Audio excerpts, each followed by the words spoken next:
My name is Felicia Wu, and I am the John Hanna Distinguished Professor of Food Science and Human Nutrition at Michigan State University. My name is John Leslie. I'm a University Distinguished Professor in the College of Agriculture at Kansas State University. What is the most important thing that we can tell to practitioners working in the field to try to prevent aflatoxin and other mycotoxins from being too much of a problem in the food supply?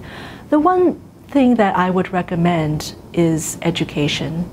Educating not just the farmers, but individual households too, about the risks, speaking of aflatoxins, specifically the types of crops that might have high levels of aflatoxin, like maize and peanuts, and to encourage dietary diversity and also crop diversity where possible. There are sort of three levels of concerns we have about mycotoxins.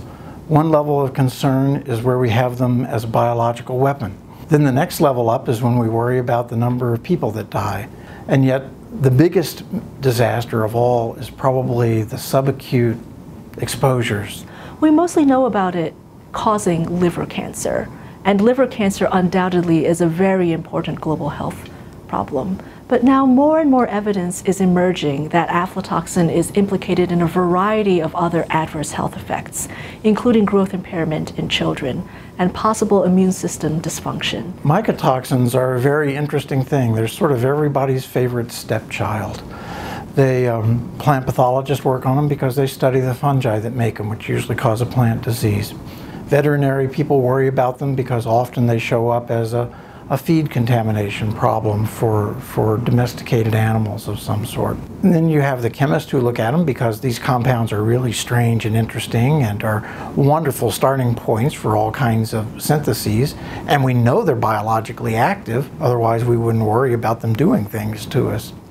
If I could take my research to the next level, it would be understanding in different communities worldwide what would motivate individuals, households, farmers to adopt different interventions to reduce aflatoxin and other mycotoxins in their food supplies. Aflatoxins are important, but they're not the only mycotoxins.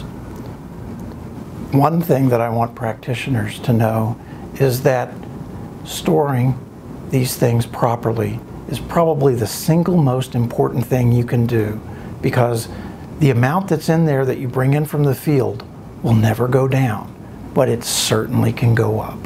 There are many other staple crops that might be native to a particular region that could have much lower levels of mycotoxins, including a variety of legumes.